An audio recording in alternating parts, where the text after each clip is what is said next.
Setelah mencari Dongyi di rumah pedagang bihun, He-jae memerintahkan anak buahnya untuk menangkap Dongyi. He-jae memastikan ia akan menghabisi Dongyi dengan tangannya sendiri. Tuan Bihun tak bisa berbuat apapun untuk menghalanginya karena takut terlibat. Walaupun pelayannya memohon untuk melaporkan kasus ini kepada pihak berwajib. 빨리 일을 도성에 알려야 하지 않겠습니까? 감히 동의를 끌고 갔는데 이 사실 나더러 어떻게 발굴을 한단 말이야? 똑같냐? Mengetahui Dongyi masih hidup dan berencana menghubungi ibu kota benar-benar membuat He-jae kesal. 들리느냐? 어떻게 된 거냐고 묻질 않느냐? 어떤 게냐? Seorang pengawal memberi kabar tentang adanya penerjemah palsu yang lolos dari pantauan. Dari situlah He-jae baru tahu jika yang menjadi penerjemah adalah Sim Wok-taek, kaum terpelajar yang sempat menentang dirinya dan Ratu Jang. 뭐라? He-jae menyandera Dongyi untuk mengorek informasi siapa saja yang tahu tentang perbincangannya dengan King China. 빨리 말하거라. 말은 말이다.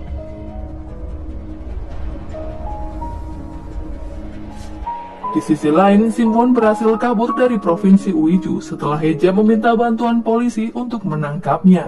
Dengan alih-alih kaburnya penjahat dari pengasingan, sketsa wajahnya pun tersebar di beberapa titik. Polisi Seo menitipkan surat yang harus diberikan kepada Letnan Nam di ibu kota.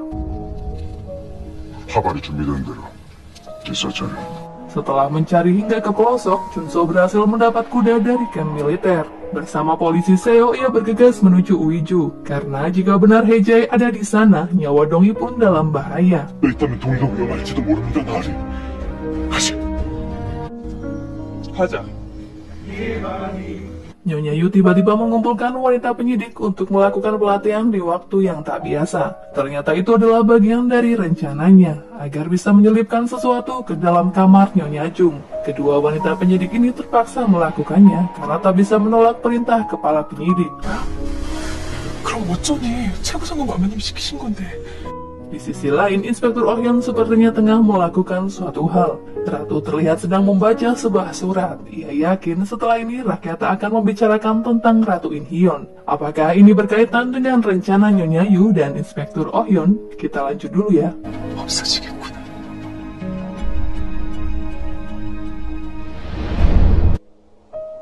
Di suatu malam, Ratu mendatangi Raja untuk mengatakan hatinya yang sedang gundah. Karena ada yang Raja tutupi tentang perasaannya. Walaupun di depan Ratu, Raja terlihat baik-baik saja. Ia merasa ketulusannya bertepuk sebelah tangan. Tampaknya Dongyi kali ini benar-benar membuat Ratu patah hati. Sekalipun ia mengira Dongyi kini telah tewas. 아니요, 그럴 리가 있겠어. 잘 왔어. 나도 마침 잠이 안 오던 참이었어. 국배가 떠났는데 왜 아직 소식이 없느냐고. He-jae kehabisan waktu karena tamu dari King harus meninggalkan Uiju. Tapi He-jae belum mendapat kabar dari seorang pejabat yang sedang mengambil pustaka tersebut. 말이라고 짓거리는 것이야. Ia pun tambah panik karena pengakuan putra mahkota terancam gagal. Ditambah lagi, Dongyi belum mau berbicara apapun. 그녀를 데리고 와.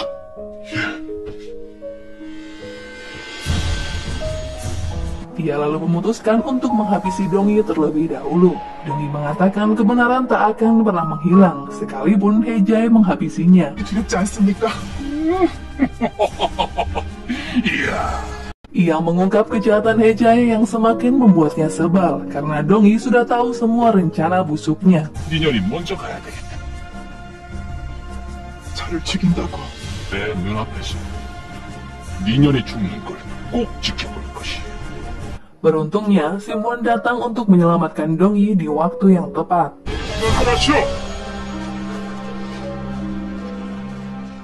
Ia mengajukan menukar kebebasan Dongyi dengan pustaka registrasi yang saat ini sudah ia dapatkan. Simwon mendapatkannya karena ia sangat dekat dengan Gubernur Pyongyang. 등록 유초.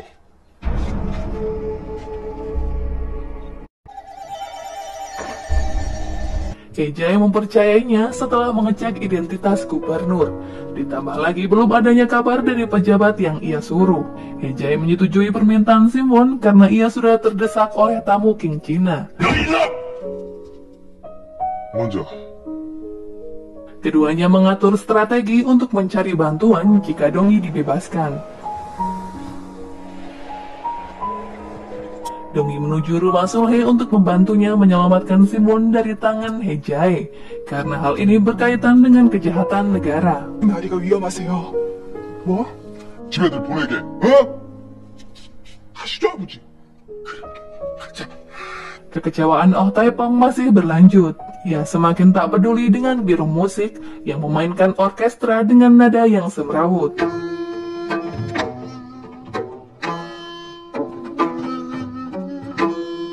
Rupanya hal itu berkaitan dengan acara panen ulat sutra yang akan dilakukan oleh Ratu Ujang. Para dayang tengah sibuk mempersiapkan acara tersebut.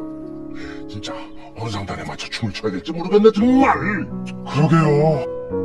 세상에, 꼭 거리에 있을 때 쓰던 비단처럼 감정이 참 좋습니다. Kedua pelayan Ratu Inhyun terkejut saat melihat banyaknya barang mewah yang dikirim seseorang.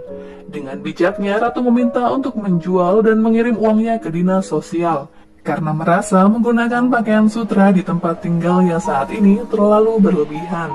Ternyata semua itu adalah hadiah yang Raja berikan. Kepala Kasim yang mengirim hadiah itu pun mengatakan jika Ratu Inhyun kini terlihat kurus. 조금은 수척해지신 듯 하셨사옵니다. Raja merasa bersalah karena membuat Ratu Inhyun kian menderita. 대비의 얼굴 보았느냐? 예.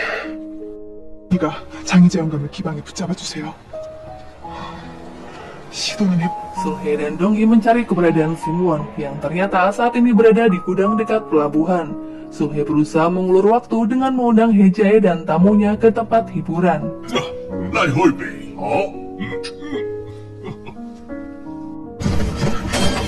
거기가 어디냐? 지금 장의자가 있는 곳이 어디냐? Sesampainya di Uiju, polisi Seo dan Junso mendatangi pedagang Byun.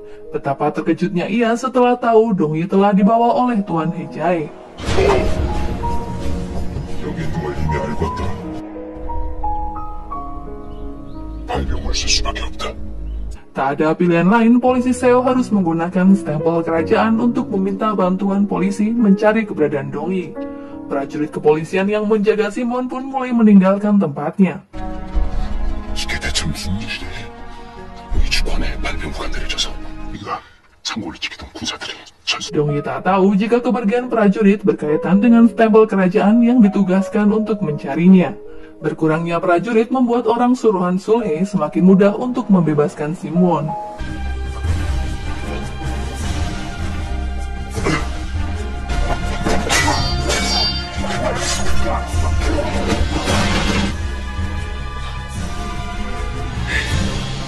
Singkat cerita, Hejae berhasil mendapatkan pustaka register dan memberikannya kepada King China.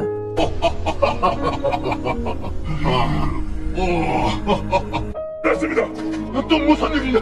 소청 소동사관이 의주 가라이나. Mengira semua urusan dengan King China sudah selesai, ia berniat menghabisi Simwon. Tapi ia terkejut anak buahnya tewas terkapar dan menghilangnya Simwon. 서령계가 의지에 나타나. 소청 소동사관이 의주 가라이 나타나 발병부를 제시하고 모든 군사들을 징벌해라. Hejae memastikan itu adalah perbuatan Dongyi yang meminta bantuan dari pihak lain. Keadaan semakin membuatnya pusing karena polisi Seo kini berada di Uiju dan mengerahkan seluruh prajurit polisi dengan stempel kerajaan. 독이라는 붕괴다. 온 집안을 샅샅이 수색하라. 너희들이 찾아야 될 사람은 천독이라는 붕괴다. Hejae akhirnya memutuskan untuk kembali ke ibu kota karena belum tahu apa yang sedang polisi Seo lakukan di Uiju. 돈 마주치는 건 골치 아프겠구나.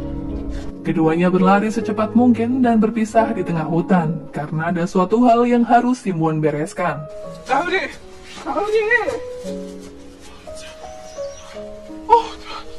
Beberapa lama kemudian, Dongyi dan Sulhe sudah berada di kapal dan akan menyeberang ke ibu kota. Namun Simwon tak bisa ikut bersama mereka karena ia harus menaati aturan pengasingan dari kerajaan. Di luar dugaan, Simwon ternyata sudah menukar pustaka register yang asli karena ia telah menukar sampulnya. Hal itu ia lakukan agar Hejae gagal mendapat pengakuan putra mahkota dengan cara ilegal. Simwon berharap dengan pustaka tersebut, Dongyi bisa membongkar kejahatan Hejae dan juga membebaskannya dari pengasingan. 내 맘대로 유배지를 떠날 수는 없다. 근데 대체 무슨 일로 급히 돌아오라는 민지를 내리셨습니까? Setibanya di istana, Ratu lega karena Hejae mengatakan berhasil bernegosiasi dengan King China. Tapi sepertinya Ratu Jiang akan mendapat masalah besar saat mendengar pengakuan Hejae jika Dongyi masih hidup. 동해가 살아있다니요.